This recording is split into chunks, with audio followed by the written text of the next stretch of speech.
السلام علیکم۔ بسم اللہ الرحمن الرحیم۔ اذان و اقامت۔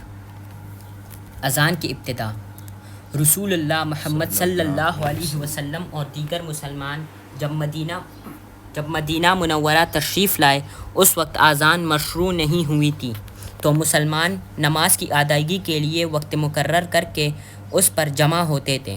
ایک دن اس بارے میں بات ہوئی کہ نماز کے اوقات کا اعلان کیسے کیا جائے۔ کچھ لوگوں نے یہ تجویز دی کہ نماز کے وقت ناقوس بجایا جائے۔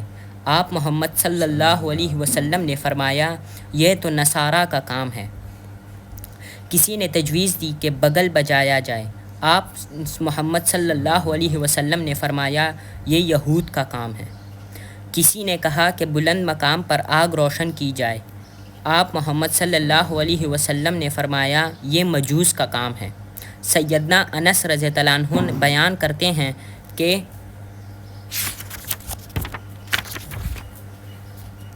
فَأُمِرَ بِلَالُ أَن يَشْفَعَ الْأَذَانَ وَأَن يُؤْتِرَ الْإِقَامَةَ۔ پھر سیدنا بلال رضی اللہ عنہ نے حکم دیا گیا کہ اذان کے کلمات جفت کہیں اور تکبیر کے کلمات طاق کہیں، اور بعض روایات میں ہے سوائے قد قامت الصلاۃ کے۔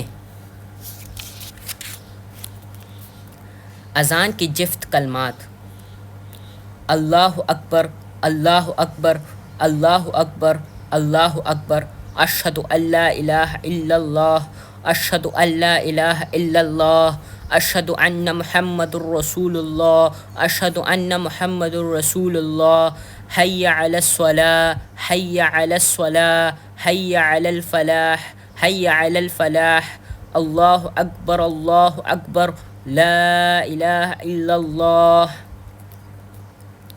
ترجمہ: اللہ سب سے بڑا ہے، اللہ سب سے بڑا ہے، اللہ سب سے بڑا ہے، اللہ سب سے بڑا ہے۔ میں گواہی دیتا ہوں کہ اللہ کے سوا کوئی معبود نہیں۔ میں گواہی دیتا ہوں کہ اللہ کے سوا کوئی معبود نہیں۔ میں گواہی دیتا ہوں کہ محمد اللہ کے رسول ہیں۔ میں گواہی دیتا ہوں کہ محمد اللہ کے رسول ہیں۔ نماز کی طرف آؤ، نماز کی طرف آؤ، نجات کی طرف آؤ، نجات کی طرف آؤ۔ اللہ سب سے بڑا ہے، اللہ سب سے بڑا ہے، اللہ کے سوا کوئی معبود نہیں۔ فجر کی اذان۔ سیدنا ابو محذورہ رضی اللہ عنہ کہتے ہیں کہ رسول اللہ محمد صلی اللہ علیہ وسلم نے انہیں اذان کی تعلیم دی اور فرمایا، فجر کی اذان میں حی علی الفلاح کے بعد دو بار یہ کلمات زیادہ کہیں: الصلاۃ خیر من النوم، الصلاۃ خیر من النوم۔ نماز نیند سے بہتر ہے، نماز نیند سے بہتر ہے۔ سیدنا انس رضی اللہ عنہ فرماتے ہیں کہ صبح کی اذان میں حی علی الفلاح کے بعد الصلاۃ خیر من النوم 2 دفعہ کہنا سنت ہے۔ سیدنا ابن عباس رضی اللہ عنہ نے بارش کے دن اپنے مؤذن سے کہا کہ حی علی الصلاح کی بجائے الصلاۃ فی الرحال یا فی الرحال یا صلوا فی بیوتکم، اپنے گھروں میں نماز ادا کرو کہیں، اور فرمایا کہ رسول اللہ محمد صلی اللہ علیہ وسلم نے ایسا ہی کیا تھا۔ جمعہ اگرچہ فرض ہے مگر مجھے پسند نہیں کہ تم کیچڑ اور مٹی میں چلو۔ سیدنا ابن عمر رضی اللہ عنہ کی روایت سے یہ بھی ثابت ہوتا ہے کہ مکمل اذان سے فراغت کے بعد اللہ صلوا فی الرحال یا اللہ صلوا فی رحالکم کہا جائے۔ اقامت کے طاق کلمات: اللہ اکبر، اللہ اکبر، اشہد ان لا الہ الا اللہ، اشہد ان محمد الرسول اللہ، حی علی الصلاۃ، حی علی الفلاح، قد قامت الصلاۃ، قد قامت الصلاۃ، اللہ اکبر، اللہ اکبر، لا الہ الا اللہ۔ ڈبل وے بھی کنا اقامت۔ اللہ سب سے بڑا ہے، اللہ سب سے بڑا ہے۔ میں گواہی دیتا ہوں کہ اللہ کے سوا کوئی معبود کے لائق نہیں۔ میں گواہی دیتا ہوں کہ اللہ کے سوا کوئی عبادت کے لائق نہیں۔ میں گواہی دیتا ہوں کہ محمد صلی اللہ علیہ وسلم اللہ کے رسول ہیں۔ میں گواہی دیتا ہوں کہ محمد صلی اللہ علیہ وسلم اللہ کے رسول ہیں۔ ډبل ولې وای دو ځله ولې وای ډبل کم ځای دی هلته کې نه وي ډبل ځکه دلته کې یو سنگل لیکلی شوی دی که نه نو بیا به تاسو هم دا ترجمه به هم سنگل وای که ډبل ولې وای دوباره یې ولې وای جی دا ګورې نه کتاب کې دا د یو ځل لیکلی شوی دی که نه الله اکبر الله اکبر بیا څه دویم دغه نشته دا اقامت والا دی اذان نه دی دا نماز کی طرف آؤ، کامیابی کی طرف آؤ، تحقیق نماز کڑی ہو گئی، تحقیق نماز کڑی ہو گئی۔ اللہ سب سے بڑا ہے، اللہ سب سے بڑا ہے، اللہ کے سوا کوئی عبادت کے لائق نہیں۔ رسول اللہ محمد صلی اللہ علیہ وسلم نے سیدنا بلال رضی اللہ عنہ کو حکم دیا کہ اذان کے کلمات دو بار اور تکبیر کے ایک بار کہیں۔ سیدنا عبداللہ بن عمر رضی اللہ عنہ فرماتے ہیں کہ رسول اللہ محمد صلی اللہ علیہ وسلم کے زمانے میں اذان کے کلمات دو بار اور تکبیر کے کلمات ایک بار تھے، سوائے اس کے کہ مؤذن قد قامت الصلاۃ 2 بار کہتا تھا۔ دوہری اذان میں شہادت کے چاروں کلمات پہلے دھیمی آواز سے کہنا اور پھر دوبارہ بلند آواز سے کہنا ترجیع کہلاتا ہے۔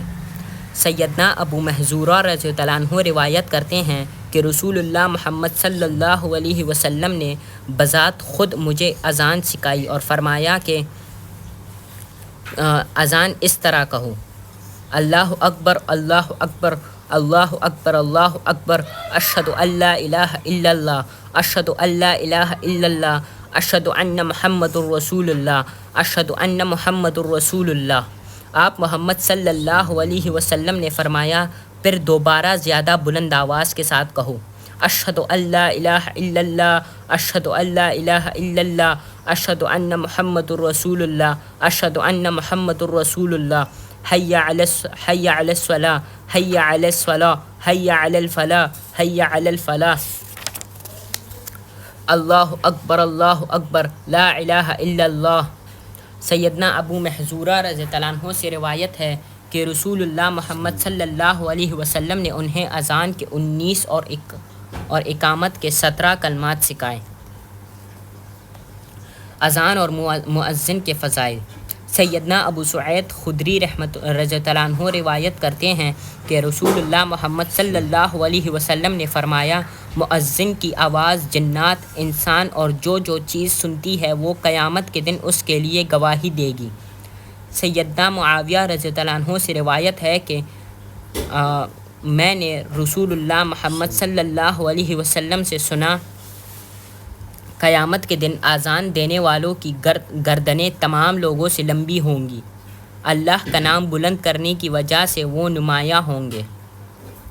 سیدنا ابو ہریرہ رضی اللہ عنہ سے روایت ہے کہ رسول اللہ محمد صلی اللہ علیہ وسلم نے فرمایا: جب نماز کے لیے اذان دی جاتی ہے تو شیطان پیٹ پھیر کر بھاگ جاتا ہے، اور اس حالت میں بھاگتا ہے کہ اس کی ہوا آواز سمیت خارج ہو رہی ہوتی ہے۔ اتنا دور بھاگ جاتا ہے کہ اذان کی آواز اس کے کانوں میں نہیں پڑتی۔ جب اذان ختم ہو جاتی ہے تو وہ آ جاتا ہے۔ جب تکبیر کہی جاتی ہے تو وہ پیٹ پھیر کر بھاگتا ہے۔ جب تکبیر ختم ہوتی ہے تو پھر آ جاتا ہے اور نمازی کے دل میں وسوسے ڈالتا ہے کہ فلاں بات یاد کر، فلاں بات یاد کر، یہاں تک کہ آدمی کو پتہ نہیں چلتا کہ اس نے نماز کی کتنی رکعتیں پڑھی ہیں۔ اذان کا جواب دینا۔ سیدنا عمر رضی اللہ عنہ روایت کرتے ہیں کہ رسول اللہ محمد صلی اللہ علیہ وسلم نے فرمایا: جب مؤذن کہے اللہ اکبر اللہ اکبر، پس تم بھی کہو اللہ اکبر اللہ اکبر۔ پھر مؤذن کہے اشہد ان لا الہ الا اللہ، تم بھی کہو اشہد ان لا الہ الا اللہ۔ پھر جب مؤذن کہے اشہد ان محمد الرسول اللہ، تو تم بھی کہو اشہد ان محمد الرسول اللہ۔ پھر جب مؤذن کہے حی علی الصلاۃ، تو تم کہو لا حول ولا قوت قوت الا باللہ. پھر جب مؤذن کہے حی علی الفلاح تو تم کہو لا حول ولا قوت الا باللہ. پھر جب مؤذن کہے اللہ اکبر اللہ اکبر تو تم کہو اللہ اکبر اللہ اکبر. پھر جب مؤذن کہے لا الہ الا اللہ تو تم بھی کہو لا الہ الا اللہ. جو شخص صدق دل سے مؤذن کی کلمات کا جواب دے گا تو بحشت میں داخل ہو جائے گا. حافظ ابن حجر فرماتے ہیں الصلاۃ خیر من النوم کے جواب میں صدقت و بررت کے الفاظ کی کوئی اصل نہیں. لہٰذا فجر کی اذان میں الصلاۃ خیر من النوم کے جواب میں بھی یہی کلمہ یعنی الصلاۃ خیر من النوم ہی کہنا چاہیے. قد قامت الصلاۃ کے جواب میں اقامہ اللہ و ادامہ کہنے والی ابو داؤد کی روایت کو نووی نے ضعیف کہا ہے. اذان کے بعد کی دعائیں. سیدنا عبداللہ بن عمرو بن عاص رضی اللہ عنہ روایت کرتے ہیں کہ رسول اللہ محمد صلی اللہ علیہ وسلم نے فرمایا جب تم مؤذن کی آواز سنو تو تم مؤذن کے جواب میں اسی طرح کہو جیسے وہ کہتا ہے، اور جب اذان ختم ہو جائے تو پھر محمد صلی اللہ علیہ وسلم پر درود بھیجو. پس تحقیق جو محمد صلی اللہ علیہ وسلم پر ایک بار درود بھیجتا ہے اللہ اس پر 10 بار رحمت بھیجتا ہے. پس سب مسلمان مردوں اور عورتوں کو چاہیے کہ جب مؤذن اذان ختم کرے تو ایک بار یہ درود شریف پڑھیں. درود شریف اللہم صلی علی محمد وعلی آل محمد کما صلیت علی ابراہیم وعلی آل ابراہیم انک حمید مجید. اللہم بارک علی محمد وعلی آل محمد کما بارکت علی ابراہیم وعلی آل ابراہیم انک حمید مجید. یا الہی رحمت بھیج محمد صلی اللہ علیہ وسلم اور آل محمد پر جیسے تو نے رحمت بھیجی ابراہیم علیہ السلام اور آل ابراہیم پر. بے شک تو تعریف کیا گیا بزرگی والا ہے. یا الہی برکت بھیج محمد صلی اللہ علیہ وسلم پر اور آل محمد پر جیسے تو نے برکت بھیجی ابراہیم علیہ السلام پر اور آل ابراہیم پر. بے شک تو تعریف کیا گیا بزرگی والا ہے. سیدنا جابر رضی اللہ عنہ روایت کرتے ہیں کہ رسول اللہ محمد صلی اللہ علیہ وسلم نے فرمایا جو شخص اذان سن کر یہ دعا پڑھے اس کے لیے قیامت کے دن حضرت محمد صلی اللہ علیہ وسلم کی شفاعت واجب ہو جاتی ہے. اللہم رب هذه الدعوة التامة والصلاة القائمة آت محمد الوسیلۃ والفضیلہ وابعثہ مقاما محمودا الذی وعدہ. اے اللہ اس پوری پکار کے اور قائم رہنے والی نماز کے رب محمد صلی اللہ علیہ وسلم کو وسیلہ اور بزرگی عطا فرما اور انہیں اس مقام میں محمود میں پہنچا جس کا تو نے اس سے وعدہ کیا ہے. وسیلے کی تشریح. وسیلے کے متعلق خود رسول اللہ محمد صلی اللہ علیہ وسلم فرماتے ہیں بے شک وسیلہ بحشت میں ایک درجہ ہے جو بندگانی الہی میں سے صرف ایک بندے کے لائق ہے اور میں امید رکھتا ہوں کہ وہ بندہ حضرت محمد صلی اللہ علیہ وسلم امید رکھتے ہیں کہ وہ بندہ حضرت محمد صلی اللہ علیہ وسلم ہی ہیں. لہٰذا جس نے اللہ سے حضرت محمد صلی اللہ علیہ وسلم کے لیے وسیلہ مانگا اس کے لیے حضرت محمد صلی اللہ علیہ وسلم کی شفاعت واجب ہو گئی. نبی اکرم محمد صلی اللہ علیہ وسلم کے ارشاد سے معلوم ہوا کہ وسیلہ بحشت کے ایک بلند و بالا درجے کا نام ہے. دعائے اذان میں خود ساختہ کلمات کے اضافے کی حقیقت. مسنون دعائیں اذان میں بعض لوگوں نے چند الفاظ بڑھا رکھے ہیں وہ الفاظ مروجہ کتب نماز میں بھی موجود ہیں. دعائے مسنون کے لفظ والفضیلہ کے بعد والدرجۃ الرفیعہ کی زیادتی کرتے ہیں، اور آگے وعدہ کے خالص دودھ میں ورزقنا شفاعت یوم القیامہ کا پانی ملا رکھا ہے، اور پھر اخیر میں مسنون دعا کے اندر یا الرحمن الرحیم کی آمیزش ہے۔ افسوس کیا نبی اکرم محمد صلی اللہ علیہ وسلم کی فرمودہ دعا میں یہ خامی رہ گئی تھی جو بات کے لوگوں نے اپنے اضافے سے پوری کی ہے۔ مسلمانوں کو رسول اللہ محمد صلی اللہ علیہ وسلم کے فرمان پاک میں کمی بیشی کرنے کے تصور کے کانپ اٹھنا چاہیے۔ نبی اکرم محمد صلی اللہ علیہ وسلم نے رات کو بازو ہو کر سونے سے پہلے پڑھنے کے لیے ایک دعا بتائی۔ سیدنا برا بن عازب رضی اللہ عنہ نے پڑھ کر سنائی۔ بنبیق کی جگہ برسولق، یعنی نبی کی جگہ رسول کہا تو نبی اکرم محمد صلی اللہ علیہ وسلم نے فرمایا، حضرت محمد صلی اللہ علیہ وسلم کے بتائے ہوئے لفظ نبی کو رسول سے مت بدلو بلکہ بنبیق ہی کہو۔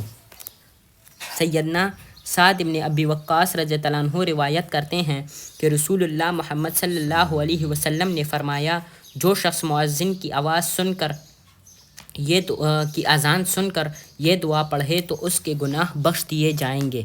دعا یہ ہے: اشہد ان لا الہ الا اللہ وحدہ لا شریک لہ وان محمدا عبدہ ورسولہ، رضیت باللہ ربا وبمحمد رسولا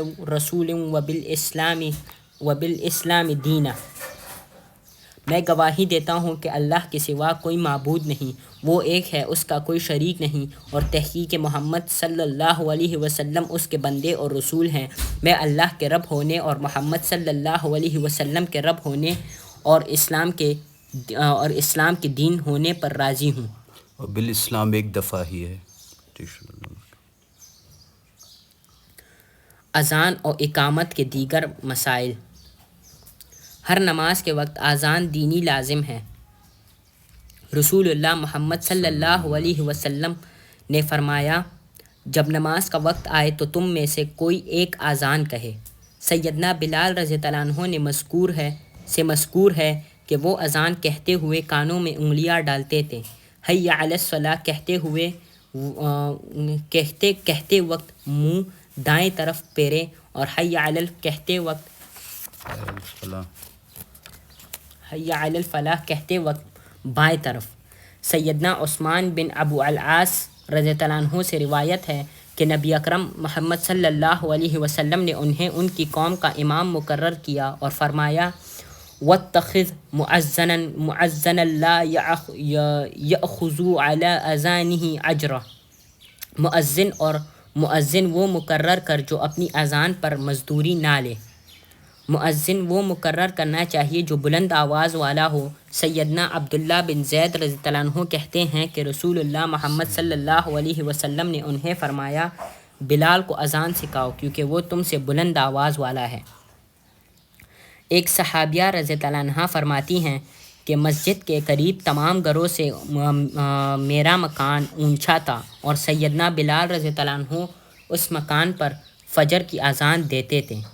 سیدنا عبداللہ بن عمر رضی اللہ عنہ سے روایت کرتے ہیں کہ رسول اللہ محمد صلی اللہ علیہ وسلم نے ایک آدمی کو فرمایا، جیسے مؤذن کہتا ہے تو بھی اس طرح جواب دے، پھر جب تو جواب سے فارغ ہو جائے تو مانگ تو دیا جائے گا۔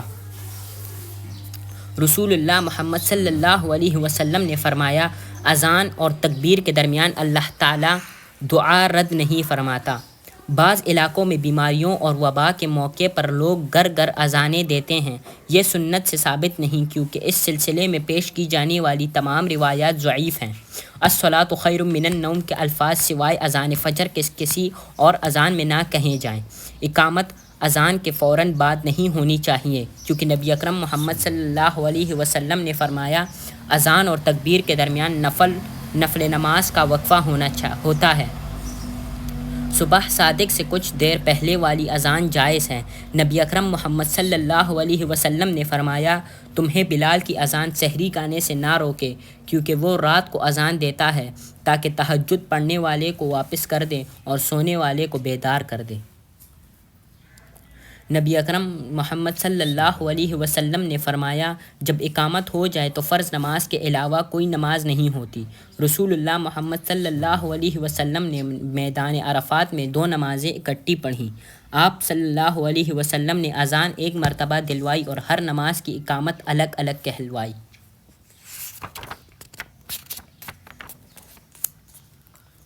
رسول اللہ محمد صلی اللہ علیہ وسلم نے فرمایا جب اقامت کہی جائے تو صف میں شامل ہونے کے لیے نہ بھاگو بلکہ وقار کے ساتھ چلتے ہوئے آؤ۔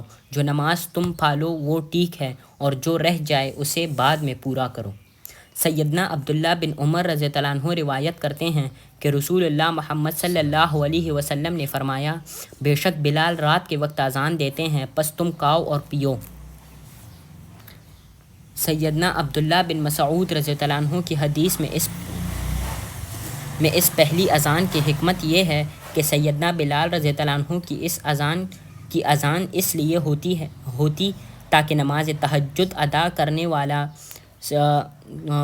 آرام کے لیے یا سحری کھانے کے لیے واپس ہو جائے، اور جو سویا ہوا ہو وہ نماز فجر کے لیے یا سحری کھانے کے لیے بیدار ہو جائے۔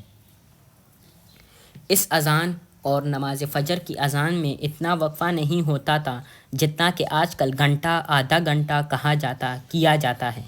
سیدہ عائشہ رضی اللہ عنہا فرماتی ہیں کہ دونوں مؤذنوں کے درمیان صرف اس قدر وقفہ ہوتا تھا کہ ایک اذان دے کر اترتا اور دوسرا اذان کے لیے چھڑ جاتا۔